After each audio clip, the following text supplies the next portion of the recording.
The Sonic movies. They are definitely some of the films of all time. Yeah, I don't know where to start with this one, sorry. No! The Sonic the Hedgehog movie franchise, produced by Paramount Pictures, has unexpectedly become a driving force in some really good video game adaptations in both movie and TV, with last year's Super Mario movie and HBO's The Last of Us both being critical and financial hits. It's fair to say we're living in the age where everyone's interested in the next video game movie, as superhero movies were before them. Now that's talking about the broader space of video games, but if we can take it back to Sonic, we're looking at a better future than we could have ever imagined for this franchise. Say what you want about the products themselves, but it's clear to see that the Sonic movies has more or less rejuvenate the character's popularity, making Sega more comfortable to take risks, with Sonic Frontiers being the biggest example of this. Okay, that's great and all and whatever, but how good are these movies? Like, the first Sonic movie released when Detective Pikachu was the best video game movie we'd really had, so the bar was quite on the floor. But now that the Sonic movie franchise has had some time to develop, and with the third movie releasing later this year, no time is better than now. So, the terrible transitions aside, let's talk about the Sonic movie universe, starting with...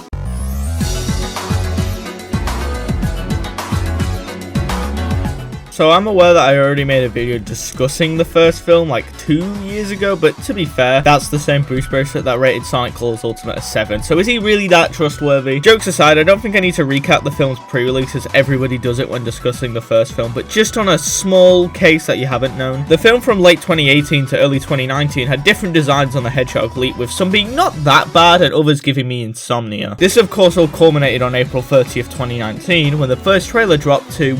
feedback. I don't think I need to say this, but this isn't Sonic, and people's response were anonymous. From the realistic teeth to the weirdly small hands, people weren't just having it. But only 2 days after the trailer, director Jeff Fowler responded saying they've heard people's criticisms and plan to redesign Sonic. Of course, not too long after, announcing a 3-month delay to February 14th, 2020, as to not crunch the animators to an insane degree. But finally, on November 12th, we got a new trailer featuring a brand new design, and he looks great! Of course, he's not completely the same as his game counterpart, like making his arms colour blue and separating his eyes. But even though the design itself is great, let's talk about the film, because it's just... okay. I honestly feel at times the design fiasco kind of overshadows the film itself and make people think that the first film is way better than it actually is. Not saying it's bad or anything, but it's just a kind of by-the-numbers live-action CGI buddy cop film with some small Sonic-y moments here and there to remind you that this is a Sonic film. Sonic, here played by Ben Schwartz instead of Mr. Hooba Dooba, does a pretty good job portraying his version of Sonic, which isn't like the Sonic we've come to know. Even though he's had many different voice actors and many different ways of being writ throughout the decades, I believe Sonic can be easily boiled down to a cocky, adventurous free spirit with a heart of gold. This Sonic, on the other hand, is not very much like that at all. Sure, he can be cocky at times, but he doesn't have any of the other qualities I'd argue Sonic is known for. In this movie, Sonic is clearly a lot younger and being an orphan in this universe, making him want to be part of a family, which is definitely an interesting way to go with his character. He seems to have electric powers or something, which is fine, I guess. Although by the end of the third film, I imagine we'll have a Sonic more in line with the one we've come to know, similar to what Prime attempted to do. But as we're only on movie 1, we'll come back to this with movie 2 to see if there's been any improvements. But yeah, Sonic in the Sonic movie? He's pretty good. Well, if you recall what I said earlier about this being a buddy cop film, we obviously need Sonic to bounce off somebody. In this film, it is Tom Wachowski, played by James Marsden. He's the local sheriff of a town called Green Hill. It never ends. And after Tom accidentally shoots Sonic with a tranquilizer, Sonic and Tom go on a road trip from Green Hill, Montana all the way to San Francisco. But the way that sounds, it doesn't sound like the film would really work that well. Like, we're putting Sonic, a character who's known to go at the speed of sound, in a car? That just sounds like a disaster. Flames of disaster! No, we're not there yet. But what saves this from being an utter train wreck is Sonic and Tom's relationship. The scene in the bar where Sonic realizes he's leaving Earth, he's missed his chance to do all these things, with Tom interjecting by saying they'll spend some time at this bar to cross some of the things off his bucket list. Then, of course, followed by a montage of them having fun together. It goes a long way to develop both of these characters, and makes you want to root for them. I'm aware that usually in these CGI live-action hybrid films, it always feels like the CGI character is just a sidekick to the main human actor, which this film nearly falls into, but it feels more like it just wants you to care about Tom and not trying to take the spotlight away from Sonic. They both have around about a 50-50 amount of screen time, and although they didn't pull like a cliched third act breakup, Sonic and Tom sort of get into an argument about Tom moving to San Francisco to prove himself as a real cop. I get why Sonic can't rationalize Tom's decision due to being kind of forced from his own home, but the fact he calls Tom a jerk for this and then says, "And if I don't make it, just ditch me. You seem good at that." kind of makes Sonic just look like a huge asshole for no reason. But the scene gets cut off anyway by an action scene and a fake death. It does get brought up again at the end when Sonic apologizes for being so hard on Tom, which somewhat patches stuff up.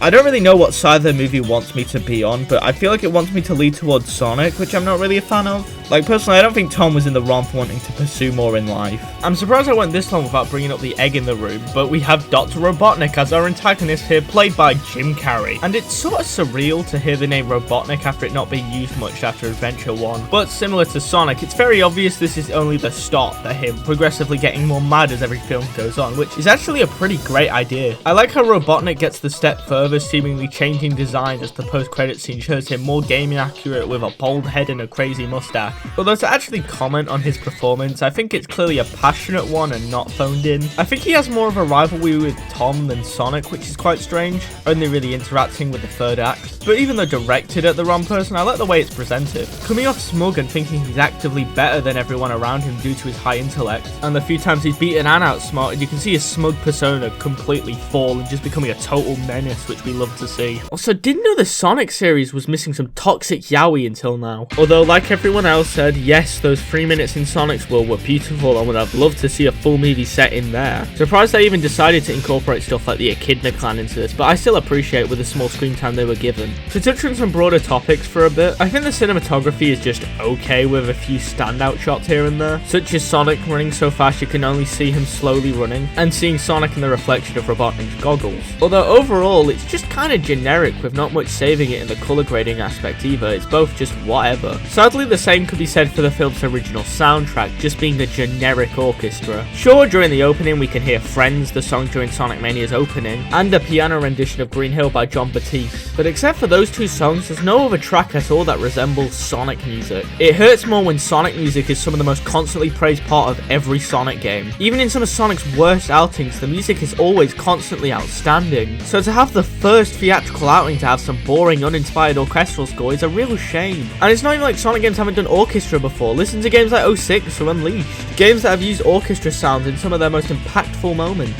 All I can hope is for Junkie XL, aka Tom Hulkenberg, can incorporate some game music, whether that's remixing pre-existing tracks or using motifs. But that's about all I have to say with movie 1, ending with Robotnik being kicked into the Mushroom Planet. Tom and Mandy decided to stay in Green Hills and adopt Sonic as their surrogate son. Of course, that's not fully the end, 2 scenes setting up the sequel before and after the credits. The first, as mentioned earlier, having Robotnik with a shaved head and a grown-out mustache, with him seemingly going a little bit more crazy than he was before. But when showing Sonic's quills is still radiating with energy, it's pretty obvious he'll be back for revenge in the sequel. The following scene is a reveal of Sonic's trusted sidekick, Tails the Fox, seemingly looking for Sonic with him hoping he's not too late. What does this mean? Well, I guess we'll find out in the sequel. But overall, Sonic Movie 1 was just okay. Whilst kinda generic, not doing anything that imaginative, it's able to come out the other side due to good performances, a good looking Sonic, and Sonic and Tom's charming dynamic. It's clear the intent with Movie 1 was more to settle us in with Sonic and Robotnik, instead of having too many game characters not having enough time to flesh them all out. And now that we've already got a fleshed out Sonic and Eggman, we can start delving into other characters and more gamey elements. But with a pretty decent first film, were they able to make a sequel twice as good? Well...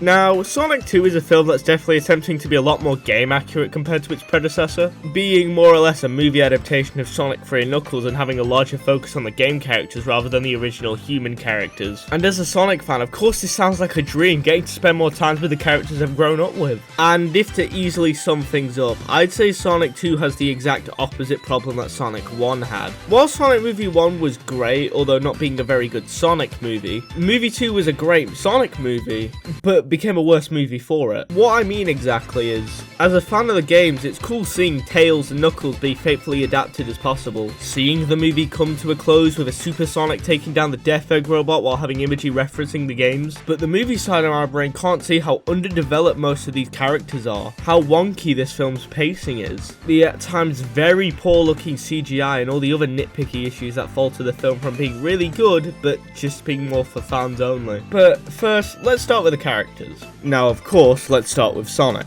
Now, in movie 2, we have Sonic go through the arc of growing up and learning to become a hero, which kinda comes out of absolutely nowhere. Sure, he learns to become a hero, somehow. He just fucks up to stop a robbery, gets told off by Tom, and then the whole movie passes, and apparently he's learned to be a hero by saving Knuckles' life.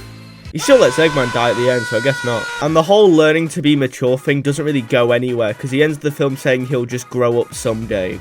Great. All I can remember is his pop culture quips, which are cranked up to 11 and just become really obnoxious in this film. Like, yeah, throughout movie 1, he'd make the odd reference here and there and whatever, but in movie 2, it's like every joke has to be a reference to something else. Wait a second, did you steal that from Oprah? And who is Clifford the Big Red Rage Monster? Oh, great, the Winter Soldier. Overall, there's not much to really say about Sonic from what I said before, because he's pretty much stayed unchanged, which is either for the better or most likely for the worst. Tails! My god, I am so sorry, Colleen. Tails, while being the post-credit scene character of movie 1 and having his signature Tails in the logo, which would make you think he has an integral role to play in this film, Tails, for the most part, ends up feeling like a third wheel and unneeded unless the film needs some exposition to dump on the audience. This was very telling by the marketing, more focusing on Sonic and Knuckles in general just being the main sell for this film, with the film in Japan literally being called Sonic vs. Knuckles. So the reason Tails is even here is because, apparently due to the baseball scene in Sonic 1, the shockwave from the incident was apparently just so powerful that it even reached Tails' homeworld, and kinda growing some sort of like parasocial relationship with Sonic due to them both being weird, I guess? His only motivation is he came to warn Sonic about Robotnik and Knuckles attacking, which he tells them after they've attacked, so nice job, kid. After that, he's just kind of along for the ride, not adding anything notable and getting sidelined for literally anybody else. His friendship with Sonic too feels underdeveloped and forced, because you know it's Sonic and Tails, the best as buds. Even though they spent like no time showing us why they're such good friends. All it takes is one dance scene and instant best buds. Doesn't help that Sonic already calls Tails his friend after knowing him for like less than a day, which makes it feel even more forced. No joke, he gets knocked out unconscious for 16 minutes until he wakes up, just to not be on screen again for another 13 minutes. He's literally doing nothing for nearly 30 minutes in this 2-hour film, Jesus Christ. Now, going on to Knuckles, and this is where most of my positives go. Clearly, Knuckles was this film's biggest priority. Once again, in Japan, it's called Sonic vs. Knuckles. And my god, is this such a refreshing take on Knuckles' character. Seeing him come in, rock Sonic shit, and calling him unskilled and showing zero sense of remorse. This is the Knuckles I love, and I'm glad this is the way they decided to adapt him for his first appearance. Idris Elba too is such a good pick for Knuckles, having such a gruff and menacing sound. But I do feel at times on some words the accent gets a bit too thick. Do I look like I need your power? I trusted you! You are my friend! His design too is spot on, being almost completely accurate with some necessary changes that do nothing but make his design even better. Like making his body and stature slightly bigger than Sonic's to show how much bigger and stronger he is in comparison. Hell, it even helps out Sonic, making him more slimmer and shorter to show how while Knuckles is stronger, Sonic will always be quicker and agile. I also appreciate how most of his dumb style jokes are being more to do with him being so alone and he just doesn't grasp concepts like sarcasm and just other human customs. Although he does get a bit worryingly dumb near the end, not knowing stuff like fun and calling baseball the base of the ball, because haha, he doesn't say the word right. I'm happy that they kept the owl and echidna stuff that the first film hinted at, and used that as the reason that Knuckles actively hates Sonic, seeing him as Longclaw's apprentice, adding some personal beef to Sonic and Knuckles' rivalry, which I really appreciate. Robotnik 2 seems more or less unchanged from film 1, with him just being a little bit more crazy and unhinged to show his time on the Mushroom Planet taking effect. I'll give credit that his costume design is a little bit in more line on what I'd expect from Eggman, you know, with the red coat and the more crazy mustache. I think they just let Jim do whatever he wants for the most part, and to everyone else he feels like the least like his game counterpart. While yes, Eggman is inherently crazy and unhinged, he doesn't tend to show it this directly and tends to act like the smartest man in the room due to his high ego and his IQ of 300. Like, I couldn't see this Eggman pulling off the fake Chaos Emerald trip from SA2 because he'd be too busy having a massive grin on his face and hamming it up. Hell, like I said before, I think he did this great in movie 1. Like, when he finds out he's right that Tom is hiding something, he gets all smug, showing off how he was right the whole time. But here in movie 2, while not being a complete idiot and at times coming off as pretty smart like in the opening, where he took out all those enemies with precisely placed traps, for the most part they seem more interested in hamming him up and having him be more goofy than ever being smart and egotistical. This isn't me hating on Jim Carrey or his interpretation of Eggman, because I still enjoy it for what it is, being Jim Carrey trying to do something similar to his roles in the 90s. But to call it a faithful Eggman wouldn't be that accurate to me. And yes, there's more toxic yaoi. Let's go! Now, whilst I did say there was less time given to the original human characters, either way, they still took up quite a lot of screen time. How the fuck? This is because it has to do with a subplot to do with Maddie's sister Rachel having a wedding in Hawaii. I'm not joking. For the first half of this film, it just shows up every now and then to show what other people are doing while this crazy adventure's happening in the background. During Act 2 though, it just becomes the main focus. After a battle in Siberia against Robotnik and Knuckles, it leaves Tails injured and Sonic needing Tom's help to get out of there as an avalanche is coming for them, Ice Cap style. After a, let's be honest, super dumb and easily explained mix-up of rings, Sonic and Tails crashed into Hawaii until, plot twist, the entire wedding was a setup?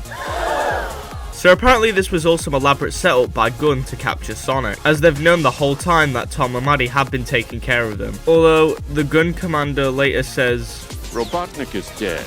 Meaning they had no idea that the battle that just happened took place and had no idea Sonic would even show up. The only reason Sonic is here is because he lost all his rings in the battle. This makes no sense, by the way, but instead of Sonic breaking out and Tails waking up, they focus on Rachel and finding out if her fake fiancé really did love her. This is a Sonic movie. I don't know why they expected me to care about the comedic side character that I barely know that just derailed this entire movie. Because this whole wedding stuff takes up like 10 minutes of screen time, which could have gone like anywhere else. Hell, we could have used those 10 minutes to flesh out Tails and given us a reason why we care about him and his relationship with Sonic. But no, this all kind of depends on you finding the Rachel going Bridezilla funny. It's pretty obvious I didn't find it funny, so I just kind of sat there going, oh, when's this going to end? It just puts everything in this movie on hold, just so a writer can add their crappy 2010s rom-com script in there. Although, like the first part, moving on to some more broader topics now, this film's pacing is in a weird position of too much is happening, but also too little is happening. It usually comes down to the lengths of scenes being kind of all over the place, with some way too long and others just way too short. Once again, I blame the wedding subplot for this, as it puts this movie's fast pace on hold for way too long. The reason I'm bringing this up first is because it's probably one of the most important factors in media for me. As someone who's discussed a lot of media lately with the same issue of poor pacing, has honestly shown me how important it is to get it right. And while Sonic 2 is far from one of the worst cases I've seen, it's still definitely a big issue nonetheless. Also, a really big issue that I haven't seen be discussed by anybody else is that movie 2 seems to legit reuse plot beats from the first film. The Wachowski house gets attacked by Robotnik, leading to the characters needing to escape by car. They hide in a bar where the characters seem to stand out compared to everybody else. The characters then have a confrontation in said bar, leading to everybody being against them. Sonic then goes slow-mo and then tries to replicate that famous Quicksilver scene. The characters later have a battle with Robotnik, with one of them ending up unconscious. This leads them to meeting up with Rachel, whether intentional or coincidence, and then this all culminates in a final battle in Green Hills. While not a complete one-for-one remake of the first film, and honestly it just makes it look more like movie 1 again with worse pacing somehow. Although I've been quite harsh so far, I'll give credit that this film at the very least tries to be more faithful to the source material compared to last time. Interesting choice to have the Chaos Emeralds in this world combined to create the Master Emerald. This is different to the games in the way that the Master Emeralds and the Chaos Emeralds have always been two separate entities. Although after Sonic's done being super and similar to the games, he sends all the Chaos Emeralds away, Knuckles is still able to reform the Master Emerald without the Chaos Emeralds. I'm going to guess they combined them so they didn't have to collect the Chaos Emerald and the Master Emerald, so they could just have Super Sonic show up more as a surprise at the end. And in future films like Sonic 3, they're going to have the Chaos Emeralds and Master Emeralds be separate entities. It was a fun choice to have Labyrinth Zone be this huge,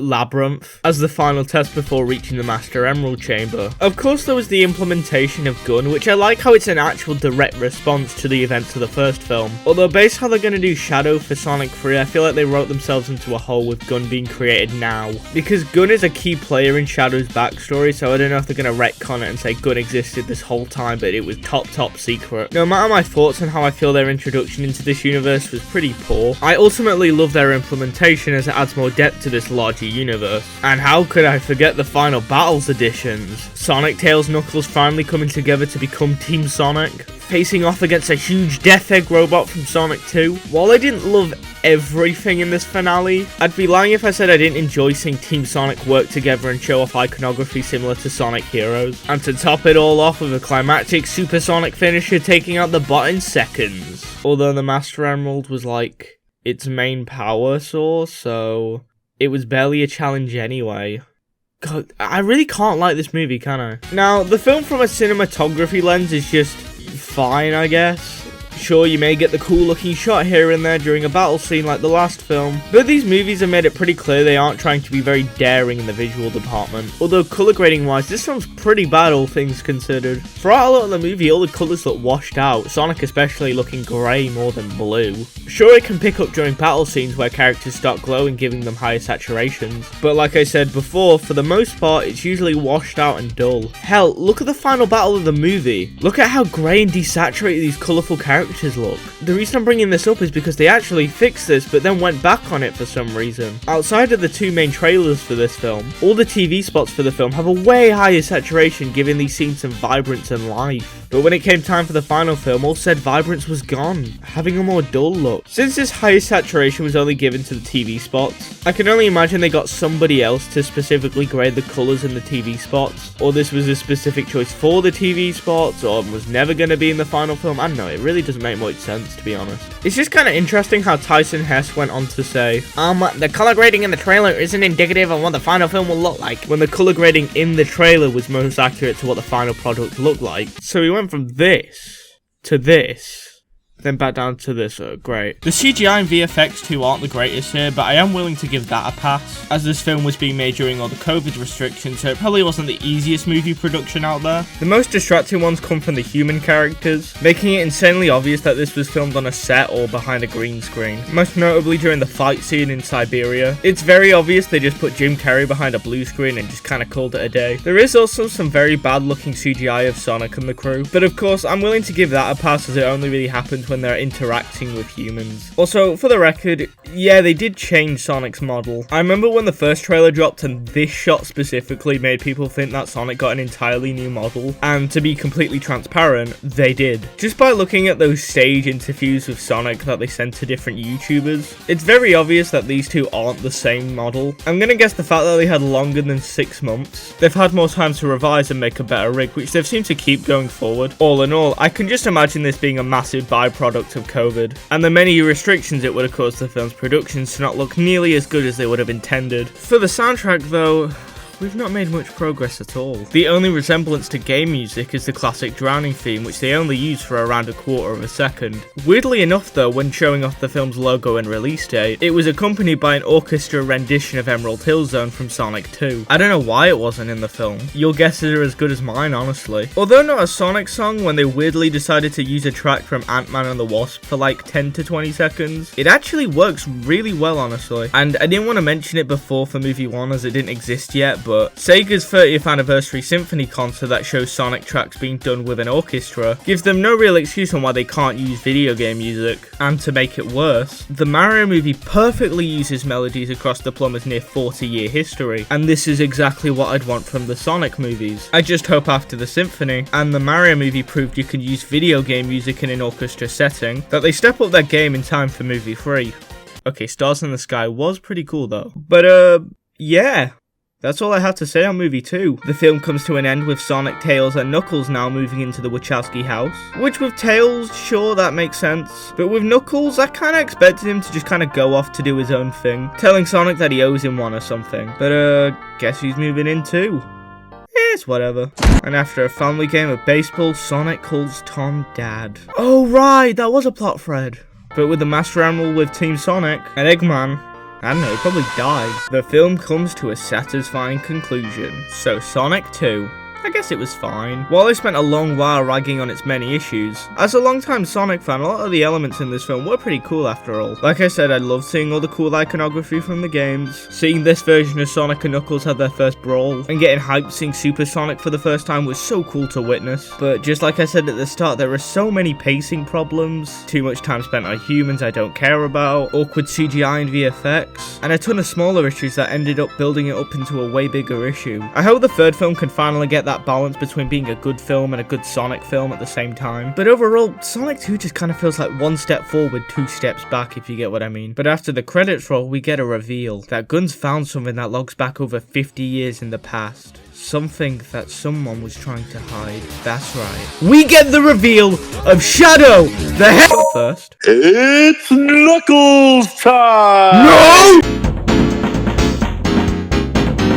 So before the release of Sonic Movie 3, Paramount, after a 2-year wait, released the Paramount Plus miniseries Knuckles, focusing on the character Knuckles. Now, before release, I wasn't super hyped for this, as I've made it pretty clear thus far I'm quite iffy on these films, but what got me really curious on Knuckles were the very divisive reviews coming out a few days before release, with the biggest one coming from Kotaku with the title of "Knuckles is barely in his Paramount Plus show," saying that Knuckles spoke for 76 minutes in the 172-minute long show. This wasn't helping the, to be honest, quite frankly bad marketing the show was getting. Like, one of the many clips they showed off was the final battle of the show. What were they doing? But let's actually discuss the show itself and what I thought of it, because, you know, this is my channel and my opinions. Now, this show takes place just after the events of Sonic 2, with Team Sonic living in the Wachowski household as a family. The issue, of course, as a warrior, Knuckles has constantly been on the search for the Master Emerald, so now that he's actually found the Emerald, he's kind of just confused. It's very different for him to just relax and have nothing to do. This is where he's told by a vision ghost thingy of his old chief Pachacamac to help local sheriff Wade Whipple in his bowling tournament in Reno, Nevada, and to train him in the way of an echidna.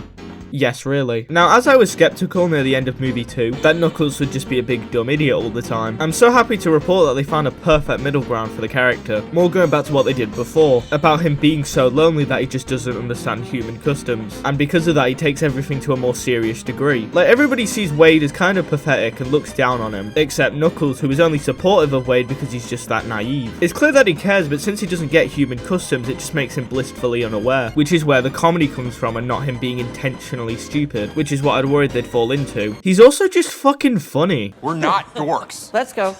We're cool. Yeah, we're mad cool. Like, as well, there's a sense of funniness seeing Knuckles the Echidna casually attending a traditional Jewish dinner and making references to the fucking Holocaust. Our tribe has been through some tough times, too. What the hell, movie? I brought my kids to this. Like, it goes to show how good Knuckles is here. If you can put him in any situation, I'm still enjoying it. You're probably doing something right. Although, I hate to say it, but the whole Knuckles is barely here thing does somewhat reign true. The last 2 episodes didn't really give him anything outside of the action scenes, so he felt weirdly absent, as if there was a whole piece of his story just cut out for time. So it does feel somewhat weird at the end he still says Earth is his home, when he hasn't been doing anything for the last 2 episodes. But apart from that, it's very solid, and if they had him do something in those last 2 episodes, I think he'd have a perfect story arc here. Wade.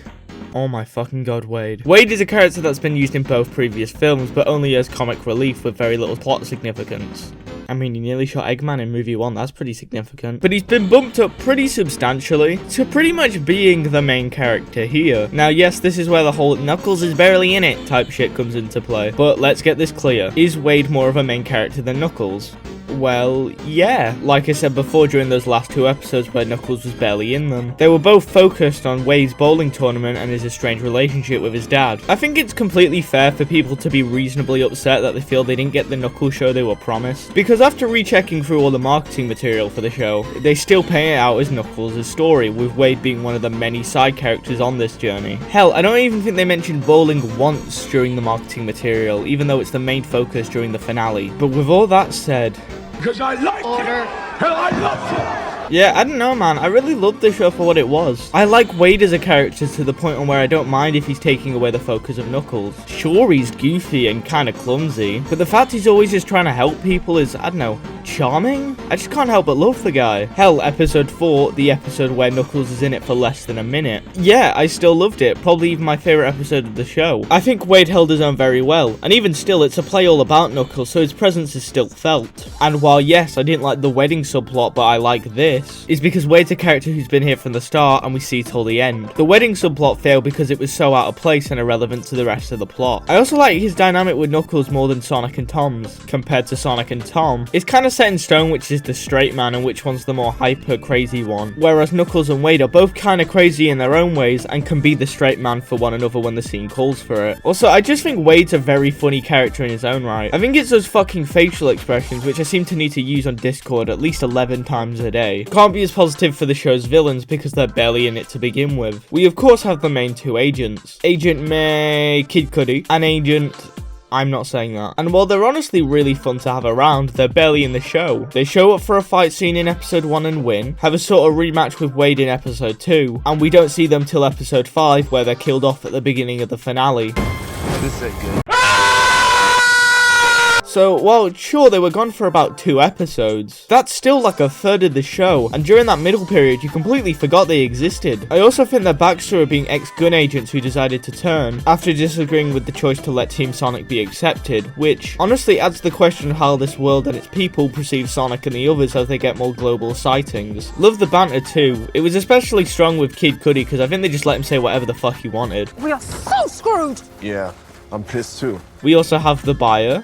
Yes, that's his name. Which, similar to the agents, had an interesting backstory, working for Robotnik until Movie 1's events caused them to try and cut off all loose ends tying back to Robotnik. I like how it shows a consistency in their method with them doing this, with Project Shadow in the games doing this, and probably in the movie too. But the buyer gets even less screen time than the agents. The buyer shows up for a glimpse in episode 1, gives his backstory in episode 5, and then has the final battle with Knuckles to just ultimately die. It sucks all the more when I'd argue these are some of the coolest fight scenes these films have ever shown off. Wade's dream hallucination of taking down the agents made me unironically laugh even though I knew exactly what had happened. The candle fight in episode 3 is one of the most creative things this franchise has yet to do with the camera, and episode 6 is using 2 rings to become some sort of vortex is such a cool visual. But it sucks how few and far between all this is because, even though not marketed like this, it's a comedy, and that's the biggest issue with Knuckles. The biggest reason there was such an outrage towards Knuckles was due to the marketing just not being that honest. Because honestly, instead of Knuckles being this action show with comedy here and there all about the red echidna, it's pretty much Ted, but instead of a talking bear voiced by Seth MacFarlane, you get Knuckles, which like I said I enjoyed immensely. Once again, I wasn't attuned with the show's marketing cycle and was just kind of looking in every here and there, and the Kotaku article and seeing other content creators saying that it was shit doesn't give me a lot of hope going into it. So when sitting in a Discord call with good friend Gerald Robotnik and ending up loving the show is something I really wasn't expecting. Maybe that's how you love Knuckles. Get friends. I'm fine with Knuckles not being exactly what I wanted it to be, because I can see what exactly they were trying to pull off here, and I think they achieved that greatly, even though it's not what the show advertised. But even though I love the show so much, I can understand the frustration of fans thinking they were promised a Knuckles show and feeling ripped off. Although similar to last time, I'll discuss a few varied topics before hitting the conclusion. The colour grading, good god man, this shit is such a fucking upgrade. The show feels 10 times more vibrant compared to every shot in movie 2. Hell, Sonic is the colour blue this time! And the fact that a lot of the Knuckles people are moving straight over to movie 3 only fills me with nothing but hope. Hell, something funny to point out actually. During episode 1's recap of movie 2, they actually went back and changed the colour grading to give the characters more vibrance, and it looks 1,000 times better this way. Hell, same goes to the CGI and VFX. The masking when it comes to humans behind blue screens looks way better this time compared to film 2. And hell, even though the CGI characters got an understandable downgrade due to a TV budget, I honestly still think they look really good here. I'm aware a lot of people, including myself, thought Sonic looked pretty bad here, but it's understandable since he's only on screen for like 5 minutes and, you know, isn't the title character. And once again, similar to colour grading, the same studio seemed to be moving straight to movie 3 with them being made around the same time, which is nothing but a great win for us. And once again, the comedy. I know I said I enjoyed Wade and Knuckles, but this show itself is just damn funny. Aim at your pins. And there's like a new joke every minute that some are bound to catch you off guard. And the amount there is, if you didn't find one joke funny, there's definitely 10 more coming your way that are bound to hit. And this is coming from someone who didn't even like the last 2 that much. And that's Knuckles. Somehow the best Sonic movie thing in this video was the spin-off show about Knuckles. Once again, I can kind of understand people being bummed that Knuckles got really sidelined, but at the same time, I don't care. Hell, going in with that fact got me even more prepared, and still, I think Wade and the many other side characters are entertaining enough to carry this show, and Knuckles just feels like the cool bonus. I think I'm just attuned to the fact that this is such a different take on these characters, and I don't mind them doing something so left field like this, especially if it's something that landed so much for me. So no, I didn't watch Knuckles mad about what it wasn't. I watched Knuckles and enjoyed it for what it was. So if there was something to ever take away from this video, it's to get a pair of friends and watch the show where Knuckles and Wade go on a cool bowling adventure.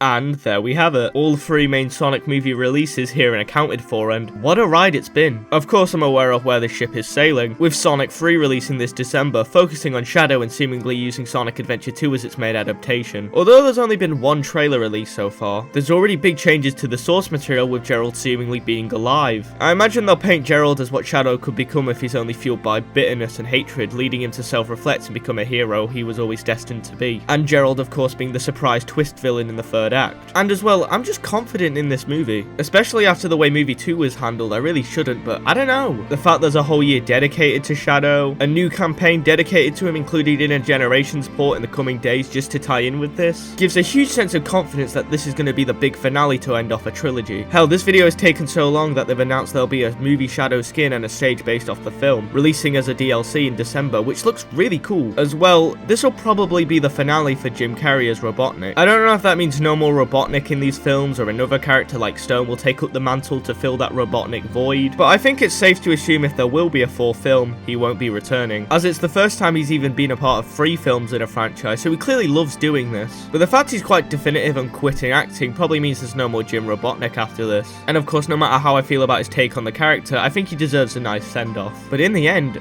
I'm excited. Here's to Sonic 3. Here's to it surpassing every project I've discussed in this video and end this trilogy on a high note. Hope that kid gets capped though.